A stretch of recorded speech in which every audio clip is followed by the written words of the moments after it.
Hey, Captain SDJ, the eye's on. The eye? Did I Yeah. miss it? No, it just started. Oh, great. Yeah. But what I really wanted to tell you about was the ice cream truck. Ice cream truck. For the past year, I've lived in a house on Beacon Hill, a small two-story house, a one-bedroom, two-story house. There's a bedroom and a bathroom on the ground floor, and there's a spiral staircase that takes you up to a lofted area where there's a kitchen and a living room. And it's really a great find. It's a great place to live, and it's within my budget, and I love it. The only problem is the ice cream truck.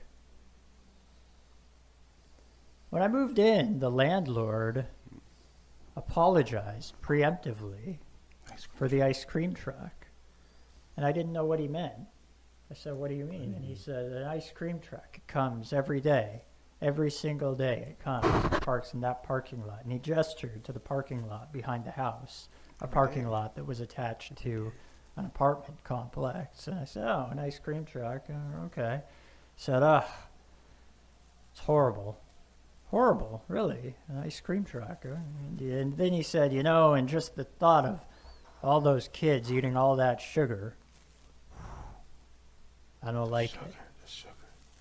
And the kids. Okay, and I thought that seemed Yeah. a little stern of him, a little parental, a little paternalistic. But it's true. There are problems associated with overconsumption of sugar, whether in adulthood or in childhood. And I don't know to what extent the ice cream truck is contributing to those problems. But sure, I can see how you might feel a little bit of resentment against it. But I thought, an ice cream truck, what's the big deal? I think I was just so enamored of the place that I was about to be renting. I was so excited by the house. I thought, I can't wait to move in here. Right. And for the first couple of weeks, I didn't even notice an ice cream truck. I don't know if it was there, and I was just too busy with moving in to notice, or if it wasn't there because the weather was too cold. But after a couple of weeks, I did start to notice the ice cream truck. Now, there are very few people to whom I wish death. But the driver of that ice cream truck, well, if he disappeared forever, I would not shed a tear personally. Now, I don't wish him any pain, any suffering, any grief. I understand, empathetically, I understand that the driver of the ice cream truck is a person like me, like everyone, trying to make their living, who has somehow determined that the best way to make their living is to drive around in an ice cream truck selling ice cream.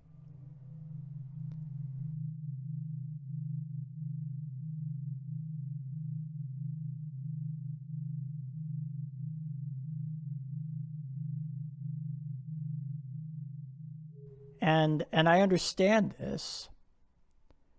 And I would not wish to begrudge anyone for making their living. Everybody's got to make a living. That's And true. yet every day at 6 p.m. when that ice cream truck rolls into the parking lot playing Yankee Doodle Dandy, which then segues into Happy Birthday, which segues into Twinkle Twinkle Little Star, into Mary Had a Little Lamb, into Old MacDonald Had a Farm, into, God, I don't even know. She'll be coming around the mountain. What's that? Oh, Susanna. One little melody after another, never more than 10 seconds each. Every time that ice cream truck rolls in, and I curse out loud. I say, God damn it. God damn it, this again. And I flip my middle finger towards the window that faces the direction where the ice cream truck is parked. And if I'm particularly irate, I might say, fuck you. Or if I'm feeling a little bit better adjusted that day, I might just put some music on to drown out the melodies of the ice cream truck, although they always tend to come through.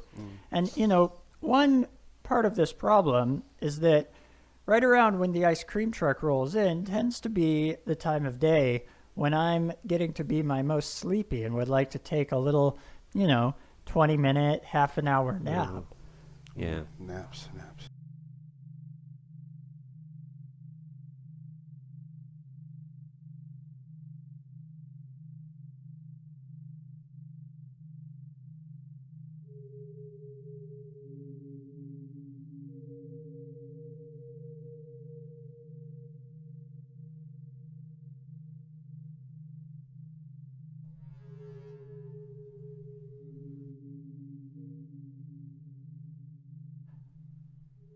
But even if the ice cream truck isn't there yet, I have been so conditioned to expect it that I can't fall asleep at that time because I know The ice cream truck. that I'll soon be hearing those jingles. You already And know. I hear them even before I hear them.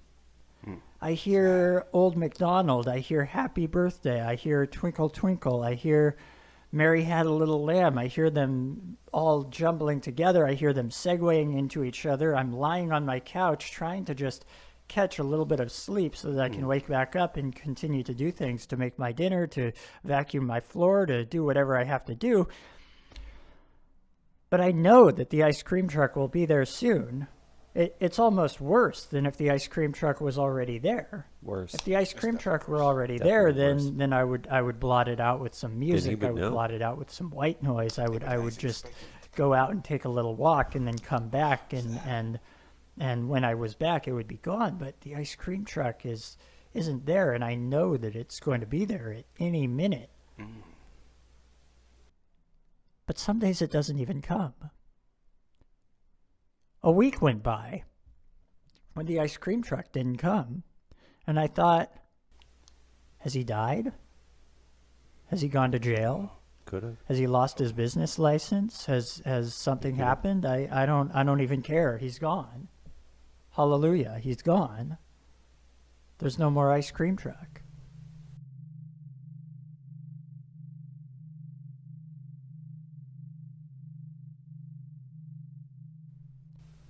And then he was back. Of course he was back. So he's back. And, Sometimes they come back. I say at 6, but it varies. Sometimes it's 5:55. Sometimes it's 6:30. I mean, there's a window in which you can expect the ice 5:03. cream man, kind of like how you can expect the cable man to come in a certain period of time. You don't want to expect him right at a particular hour. Now, 6 p.m., I don't know.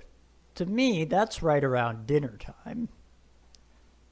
So when my landlord initially said just the thought of those kids eating all that sugar, I thought it seemed a bit paternalistic or a bit stern. I begin to think, 6 p.m., isn't that right around when those kids should be eating dinner? Is this ice cream man coming every day, During dinner. vending ice cream and spoiling these children's appetites? And I told this to Emily. I said, he comes every day at 6 p.m. I mean, isn't that dinner time? Isn't he spoiling their appetites? And she looked at me. She gave me the most withering expression and said, spoiling their appetites? Are you just the biggest teetotaler I've ever met? What is wrong with you? Spoiling their appetites, isn't that their parents' responsibility? And that's the thing. It is their parents' responsibility, and it's also the responsibility of the ice cream man And the ice cream. who is providing this temptation. I don't know. Maybe most of the kids in this apartment complex eat their dinner before 6 p.m. I mean, I don't typically eat dinner until 7 or 8 p.m. but I don't go to bed Sometimes I eat until at 7. 11, Sometimes at 11, sometimes midnight. So it all works out. Whereas I don't know, a child's bedtime might be no later than 8 p.m. In 8 which p.m. case 6 p.m. might be, Kissing in bed. well, a little late for dinner. 8 p.m. So maybe the 7:30. ice cream man, the ice cream truck, is coming right at the right time, is coming right at dessert time. But, I don't really care about the kids. It's not about the kids. It's about me. Kids. It's about the jingle. It's about the Those 10 annoying- minutes that the annoying ice cream jingles. truck 10 minutes. idles in this parking lot, playing jingle after jingle after jingle. And I forgot, he plays Christmas music as well. Jingle bells. Plays Christmas music. Christmas music. What are some other? Silent Night. He plays Silent Night. Plays Silent Night. He plays Little Drummer Boy. He plays O Town of Bethlehem. Whatever Christmas Crazy song. songs. He play. We Wish You a Merry Christmas. He plays We Wish You a Merry Christmas. They never wish it. He was playing these Christmas songs in August, in July. August. He's playing them now. He'll It's not probably December. play them as long as he not. continues to be an ice cream man. Not. But from a business standpoint, I don't know. If I were selling ice cream, if I were selling a cold product, I wouldn't necessarily want to cue people to the chilliest season of the year with my Christmas music. It doesn't really make sense. But I don't care about his business. I want him to go out of business. Yeah. I want him to go bankrupt. I want him to have to not sell the ice cream truck, because then somebody else would just take over the ice cream truck and take over the route, and maybe come multiple times a day. If it wasn't working to come just once a day, come multiple times. No, Wow. I want him to sell the ice cream truck for scrap to a scrap yard, and for it to be crushed into a little cube of scrap metal. Wow. Because there's one other detail that I should point out about this ice cream man. One day I was walking in my neighborhood. I see. Mm-hmm. I was just walking, Yeah. about to cross the street, a residential street, and the ice cream truck comes blaring down the street at 40 miles an hour. What? And Wow. for this, This is crazy. well, he deserves to have his license revoked. At the bare minimum.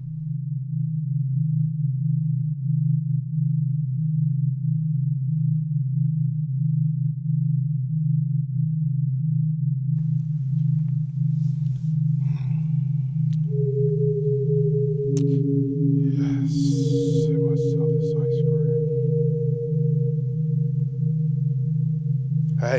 Hey, get out the way. Get out the way. Get out the way.